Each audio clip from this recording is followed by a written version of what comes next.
somewhere on a very real website, one you could read tonight, there's a document that tells scientists exactly what to do on the day they discover alien intelligence.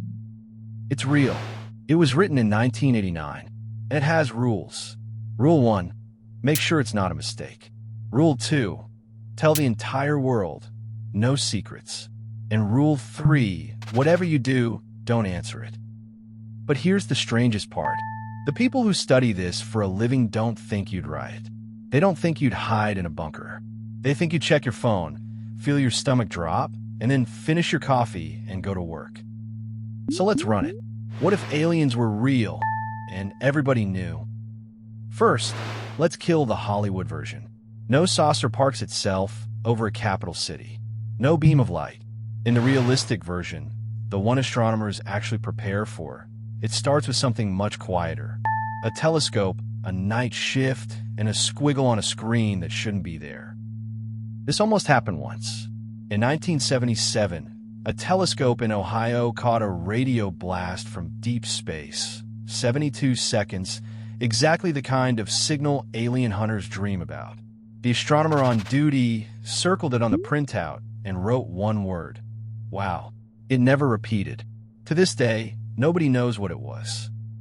Our story starts exactly like that, except this time, it repeats every 11 hours, from a sun-like star about 80 light-years away. Remember that number. It matters later. Now, Rule 1 of the protocol, verify. That means calling rival observatories on the other side of the planet and asking them to check. Within days, hundreds of scientists in dozens of countries are pointing everything they have at one boring little star. And here's something the movies get completely wrong. There is no version of this where governments keep it secret. Hundreds of scientists, all human, all with group chats. It leaks in about a week. The world finds out the way it finds out everything now. A screenshot at 2 a.m. that your cousin swears is fake. So by the time the official announcement comes, it's really a confirmation. And notice what it actually says. Not, they're coming. Not, we are in contact. Just this, somewhere out there, around another star, someone build a lighthouse. It says nothing. It asks for nothing. It just repeats proof on loop that we're not alone. And that's the moment everything changes. Not because anything arrived, because now everybody knows. Okay, worldwide panic, right? Riots, looting, people fleeing the cities. We actually have a famous rehearsal for this. In 1938, a radio drama of the War of the Worlds supposedly convinced America that Martians were invading, and mass panic swept the streets. Except, that's mostly a myth. Historians who went back through the records found almost no evidence of real panic. Newspapers, who, by the way, hated their new competitor, radio, wildly exaggerated the whole thing. The Great Alien Panic of 1938 was basically invented by the press. And modern research agrees. When psychologists analyzed how people actually reacted to real announcements, like when NASA thought it found fossilized microbes in a Mars rock in the 90s, the reactions were more positive than negative. Not fear, curiosity, even excitement. So week 1 isn't fire and smoke. It's a very, very strange week. Telescopes sell out everywhere on Earth. Conspiracy theories bloom like weeds. A few people genuinely quit their jobs. Someone, somewhere, is already selling t-shirts. To be fair, the fear of collapse wasn't crazy. In 1960, a report commissioned for NASA seriously discussed whether the public could handle this news at all, whether some worldviews would simply crack. That report is part of why so many people still believe governments would hide it. But then Monday comes, and rent is still due. Kids still need breakfast. The bus is still late. Civilization doesn't stop. You just get the new background hum, a quiet little thought behind everything. Someone's out there. Now the question everyone reaches for first. Does this destroy religion? If humans aren't the center of the story, doesn't the story fall apart? Turns out, Someone actually asked. A theologian named Ted Peters surveyed over 1,000 believers across faiths. Would confirmed alien life shake your religion? The overwhelming majority said no. My faith would be just fine. And here's the twist. The people most convinced that religion couldn't survive the news weren't the believers at all. They were the non-believers. And the faithful, it seems, proved them wrong. And the institutions themselves? Often way ahead of us. The Vatican, yes, the Vatican, employs professional astronomers and runs a real observatory in Arizona. Its former director once said, "We should be able to call the extraterrestrial our brother." Another Vatican astronomer was asked if he'd baptize an alien. His answer, "Only if she asks." And honestly, history backs them up. Religion survived learning that Earth orbits the sun. It survived Darwin. Faith, whatever else you think about it, is really good at metabolizing new cosmology. The sermons don't stop. They just get more interesting. But the questions get wild. Do they have souls? Do they have their own prophets, their own scriptures, their own fall from grace? Are they included in love thy neighbor if the neighbor is 80 light years away? Seminaries will fight about this for a century, and theologians will love every minute of it. And one more prediction you can take to the bank. Brand new religions will form around the signal itself. They always do. UFO religions already exist today, with 0 confirmed aliens. Most will be harmless sky watchers. A few, history says, will get dark. That's not an alien problem. That's a human one. All right, what does the signal do to your wallet? Day 1. Markets do what markets always do with uncertainty. They panic sell first and think later. But here's the thing about this particular uncertainty. It has no earnings date. Nothing is invading. Nothing changed on Earth. No factory closed. No harvest failed. And so begins possibly the weirdest bull market in history. Anything pointed at the sky goes vertical. Telescope makers, aerospace, satellite companies, universities can't print astronomy brochures fast enough, and somewhere a linguistics department quietly becomes the coolest building on campus because someone has to figure out how to read alien math. You think that's silly? A British firm once sold actual alien abduction insurance. Tens of thousands of real policies decades ago, based on nothing but vibes. That was with 0 evidence. Now imagine confirmation day. Signal decoder apps. I heard it first merch. Bunkers with very optimistic brochures. Within a month, some tech giant, let's call it Nebulon, announces its AI has partially decoded the signal. Its stock doubles in a week. Quick fact check. Nebulon has decoded nothing. Nebulon will never decode anything. But in a gold rush, the people selling shovels always eat first. Then the lawyers arrive, because of course they do. There's a real treaty, signed in 1967, that says no nation can own the moon, or a planet, or a star. Great, but nobody ever wrote down who owns a message from space. Is it humanities? The observatories? The country the telescope sits in? That fight goes to court in week 2 and, realistically, never ends. And governments? They open the wallet. The biggest science funding surge since the space race. New telescopes, new antennas, new agencies. Add it all up, and you get the punchline of this chapter. The aliens haven't said a single word, and they've already moved $1 trillion. In 1987, a sitting U.S. president stood in front of the United Nations and said something genuinely strange out loud. Ronald Reagan told the assembly he sometimes thought about how quickly our differences would vanish if we were facing an alien threat from outside this world. And on day 1, honestly, he'd look right. There's a version of this where the whole planet gets the overview effect at once, where borders suddenly look like what they are, lines we drew ourselves.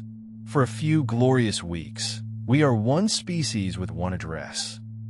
But remember, nothing is invading. This isn't a threat.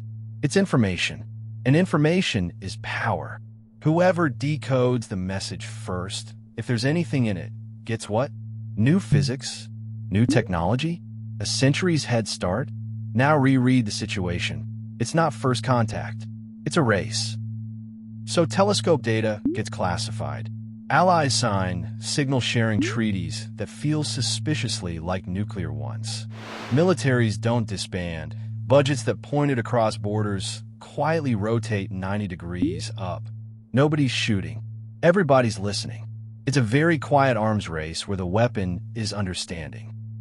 Here's a true story that tells you everything. In 2010, headlines exploded claiming the UN had appointed an official ambassador to extraterrestrials. It went completely viral. The scientist named in the story had to come out and explain that no, that job does not exist. It still doesn't. Sit with that. The protocol from our cold open, it's voluntary. A suggestion written by scientists, binding on no one. There is no phone number for Earth. No plan, no office, no chair. For all our flags and armies and summits. The question who speaks for Earth has no answer. Everyone always assumed someone had a plan. There is no plan. Fast forward 10 years. There's now a generation of kids who have never lived in a universe where we were alone. To them, the signal isn't shocking. It's a poster in their classroom between the water cycle and the multiplication table. And their first question every single time is the one adults avoid. What do we say back? Because here's the most human superpower of all, getting used to things. We put people on the moon, the single greatest adventure in our history. And within 3 years, the TV networks barely bothered to carry it live. The night Apollo 13 was broadcasting home, the big American networks didn't even air it until it exploded and the whole world tuned back in. We normalized walking on the moon in about 3 years. So the biggest fact in history becomes an aesthetic. The signal's waveform ends up on soda cans and album covers. There are signal-themed cafes. Scam gurus sell courses on manifesting first contact. Polls show most people, most days, don't think about it at all. Underneath the noise, though, the golden age is real. Telescope armadas. Record numbers of kids going into science. We learn more about that star system in a decade than we learned in the previous century. The signal keeps repeating, faithful as a lighthouse. It never says anything new. It doesn't have to. And you still go to work. You argued about the signal at exactly 2 family dinners, and then everyone went back to arguing about football. We got used to the biggest discovery of all time in under a decade. But one fight never went away. It's been simmering for 10 years, and it's about to boil over. Because here's the twist nobody sees coming. The war this discovery starts isn't humans versus aliens. The aliens are 80 light years away, saying nothing. The war is humans versus humans, over a single question. Do we answer? Camp 1 says, reply. Obviously reply. Silence is cowardice. This is the invitation our species has waited its whole existence for. Besides, they argue, we've been leaking radio and TV into space for a century anyway. If anyone's listening closely enough, the cat's already out of the bag. Camp 2 says, are you insane? Stephen Hawking himself warned about this. On Earth, when a civilization with better technology discovered one without it, it rarely went well for the discovered. And science fiction gave the idea a name that stuck, the dark forest. If the universe is a forest full of hunters you can't see, the ones who survive are the ones who stay quiet. And in case this sounds like a movie plot, this exact debate is happening right now on the real Earth today.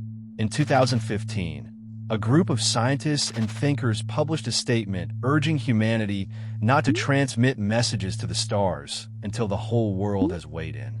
Other scientists refused to sign and called caution paranoia. Nobody won. The argument is still open. Also, slightly awkward detail we already transmitted. In 1974, we beamed a message from the Arecibo dish toward a star cluster, on purpose with pictures. And two little spacecraft are drifting out of the solar system right now, carrying golden records with a map to Earth on them. We rang the doorbell of the universe decades ago, mostly to see if we could. But here's the detail that should actually keep you up at night. Replying isn't illegal. There's no law, no treaty, no off switch. Any government can answer unilaterally. Any billionaire with a dish. Any brilliant teenager with enough hardware and an opinion. 10 years of summits about who speaks for Earth, and the real answer was always sitting right there. Whoever presses transmit first. And remember that number from the beginning, 80 light years? Even if we answer today, our reply takes 80 years to arrive. Their response takes 80 more. Contact isn't an event. It's an inheritance. You send the message, your great-great-grandchildren take the call. Now zoom out and notice something about everything you just watched. In this entire story, no alien ever appeared. No ship landed. No face on a screen. One lighthouse, 80 light years away, repeating a signal that says nothing except someone's home.